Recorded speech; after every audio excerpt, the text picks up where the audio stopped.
दोस्तों, क्या आपने कभी सुना पेस के ऐसी कुछ अनजानी चीज़ के बारे में जो सबसे अजीब हो हमारी ख्यालों से? पर ऐसा मुझे बिल्कुल भी नहीं लगता। शायद आप सोच रहे होंगे, अरे भाई अब तक हमने पेस के लेकर काफ़ी सारी वीडियो देखा और उससे कई तरह की जानकारी हासिल की, तो फिर नहीं क्या? नहीं मतलब कोई चीज़ को पहली बार देखना, समझना या महसूस करना। जैसे कि मानो किसी जगह आप कोई काम में इतनी माहिर हो जिसे कोई हरा नहीं सकता।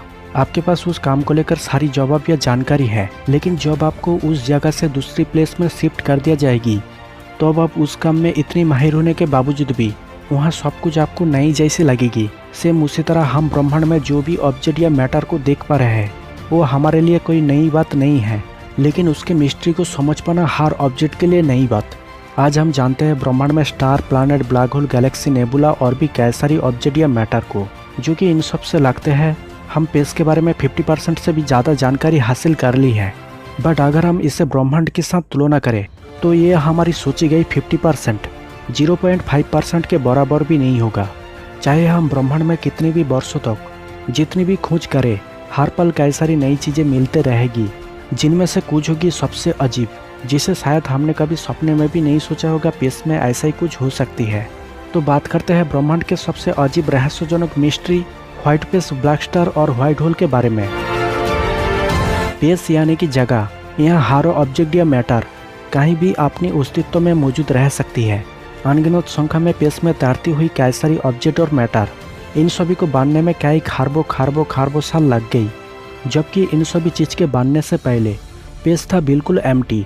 ना था यहाँ कोई ऑब्जेक्ट या मैटर और ना ही था कोई लाइट, जबकि उस टाइम था सब कुछ खाली और अंधेरा। पर आपने क्या कभी सोचा, पेस आखिर हम किसे कहें? पेस के मतलब ही क्या है?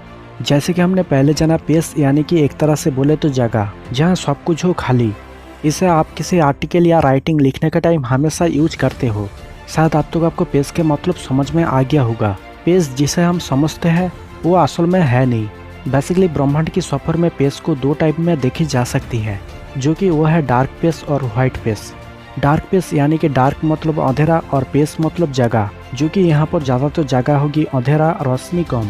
जैसे कि हमारी सूरज की तरह कई संख्या में स्टार के कारण धरती और ब्रह्मांड की कई जगह पर लाइट की होना और बाकी जगह अंधेरा, जिसे हम खाली आंखों में या टेलीस्कोप के द्वारा देख पाते, ये है डार्क पेस।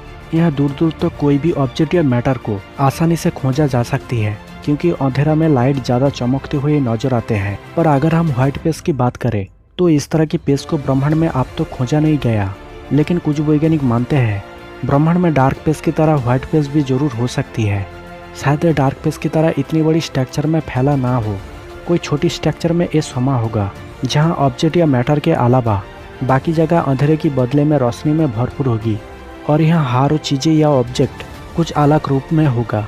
बेसिकली इस तरह की व्हाइट पेस अब तक हमें नहीं मिली, तो इसके बारे में इतने सटीक नहीं कह सकते ये बिल्कुल ऐसा ही कुछ हो, केवल इसके बारे में हम सोच सकते। इसके बाद बात करते हैं ब्लैक स्टार की। ब्लैक स्टार बेसिकली एक प्रकार के ऐसी एक स्टार, इसके पास कोई रोशनी या ऊर्जा नहीं होती है। ब्रह्मांड में जब किसी स्टार की जन्म होती है तो अब ये बड़ी छोटी कई तरह की होती है, पर इनमें से हर कोई स्टार एक जैसी जिंदगी जी नहीं पाते। जिसके पास ज़्यादा एनर्जी वो लंबी समय तक, और जिसके पास कम एनर्जी वो कुछ ही समय तक अपनी रोशनी को प्रभावित कर पाते हैं। बेसिकली किसी भी स्टार की जब एनर्जी खत्म होने लगते हैं तो उससे नॉर्मली तीन तरह की ऑब्जेक्ट जन्म लेने पर डिपेंड होती है: न्यूट्रॉन स्टार, ब्लैक होल और व्हाइट ड्वार्फ स्टार। ब्रह्मांड में जब कोई न्यूट्रॉन स्टार या ब्लैक होल बनते हैं वो ज़्यादातर सूरज के जैसे आकार की तुलना में बड़ी स्टार से। जब किसी स्टार की एनर्जी खत्म होती है तो ग्रेविटी के कारण स्टार की आकार धीरे धीरे छोटा होने लगते हैं। तब स्टार के अंदर मौजूद इलेक्ट्रॉन और प्रोटॉन, ये दोनों चार्ज पार्टिकल जितनी दबाव में पास आने लगती है उतनी दबाव में एक दूसरे से दूर जाना चाहेगी, और तभी होगी एक धमाका, जिसे अक्सर सुपरनोवा नाम से जाना जाते हैं। अब इस धमाका के बाद न्यूट्रॉन पार्टिकल अगर ज़्यादा मात्रा में बाँचा तो ये जन्म देती है एक न्यूट्रॉन स्टार। अगर न्यूट्रॉन पार्टिकल की मात्रा कम हुआ तो ये बनते हैं एक ब्लैक होल। पर व्हाइट ड्वार्फ स्टार के लिए फॉर्मेशन इससे थोड़ा अलग। यहाँ एक्सप्लोजन की जगह एनर्जी डिफ्यूज हो जाते हैं, लेकिन इस व्हाइट ड्वार्फ स्टार की ग्रेविटी बहुत ज़्यादा मात्रा में होती है और ये कई अरबों सालों तक ऊर्जा रिलीज कर सकती है। पर जब व्हाइट ड्वार्फ स्टार की एनर्जी खत्म होने लगते हैं तो अब इसके रेडियस और भी छोटा होने लगते हैं और अंतिम में बन जाते हैं एक ब्लैक स्टार। इस स्टार के पास कोई रोशनी या ऊर्जा नहीं होती है, पर इस स्टार की ग्रेविटी एक ब्लैक होल से कम नहीं, इस तरह की ब्लैक स्टार के पास कोई लाइट नहीं होने के कारण इसे ब्रह्मांड में खोज निकालना उतनी आसान नहीं होती है। अगर हमारी चाँद से भी कई गुना छोटी एक ब्लैक स्टार को सूरज की जगह पर रख दिया जाए तो इसके ग्रेविटी लगभग हमारी सूरज से भी कई गुना ज़्यादा होगी। तो इस ब्लैक स्टार के बाद अब हम बात करते हैं व्हाइट होल की। सबसे पहले व्हाइट होल के बारे में जानने से पहले हमें ब्लैक होल के बारे में समझ आना चाहिए। जैसे कि हम जानते हैं, ये ब्लैक होल हमेशा चीज़ को अपने अंदर खींचती है, पर वो चीज़ वापस वहाँ से रिटर्न नहीं आते, जो कि ऑब्जेक्ट की सारी मास को सिकड़कर सिंगुलरिटी में कंप्रेस हो जाती है। यह सिंगुलरिटी के अलावा और भी एक पॉइंट होती है, रिंगुलरिटी। इसके बारे में हम दूसरे किसी वीडियो में जानेंगे। तो अब इस ब्लैक होल के विपरीत होती है व्हाइट होल की काम करने की तरीका। यह ऑब्जेक्ट को अंदर की ओर नहीं खींचते, बल्कि उसे बाहर की ओर फेंकती है। वैज्ञानिकों के अनुसार व्हाइट होल थर्मोडायनामिक्स के दूसरी लॉ को तोड़ती है। शायद आप सोच रहे होंगे ये थर्मोडायनामिक्स के दूसरी लॉ क्या है, जो कि यहाँ पर दिखाया गया एक आइसोलेटेड सिस्टम की एंट्रोपी हमेशा बढ़ेगी या स्टेबल रहेगी, पर घटेगी नहीं। एंट्रोपी यानी कि अपूरी व्यवस्थाएं, मतलब कोई चीज़ पहले कैसे था और बाद में उसमें क्या परिवर्तन आया। इस पूरी थ्योरी को समझने के लिए इमेजिन कीजिए आपके पास एक ग्लास है जो स्टेबल या कांस्टेंट में है। आप इस ग्लास को जब नीचे फेंकते हो तो वो कई छोटी छोटी टुकड़ों में बिखर जाते हैं, जो कि ग्लास पहले जैसे था उससे परिवर्तन होकर ज़्यादा टुकड़ों में डिवाइडेड हो गया, मतलब यहाँ एंट्रोपी बढ़ रहा है। पर अगर हम थर्मोडायनामिक्स के दूसरे लॉ की बात करें तो यहाँ पर ग्लास को गिराने पर वो टूटेगा और एंट्रोपी बढ़ेगा।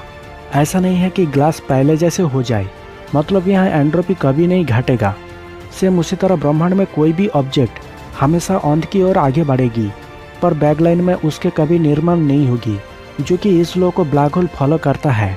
लेकिन व्हाइट होल इस लॉ को तोड़ता है, जबकि यहाँ चीज़ें हमेशा बाहर निकल रहा है, यानी कि नई चीज़ों को जन्म दे रहा है, जो कि एंट्रोपी घट रहा है। परंतु अब तक हमें ब्रह्मांड में ऐसा कोई व्हाइट होल नहीं मिली। अगर ये ब्रह्मांड में होगा भी तो कुछ सेकंड के लिए, शायद, जो बिल्कुल स्टेबल नहीं बल्कि अनस्टेबल होगी। पर बात है, अगर हमें व्हाइट होल नहीं मिली या इसके ब्रह्मांड में होना कभी भी संभव नहीं है, तो वैज्ञानिक इसके ऊपर इतने चर्चित क्यों? वो इसलिए क्योंकि व्हाइट होल के मैथमेटिक्स कैलकुलेशन के सामने ब्रह्मांड को लेकर हमारी सोची गई कई थ्योरी उलझ जाते हैं, जिसे सॉल्व करना अनपॉसिबल।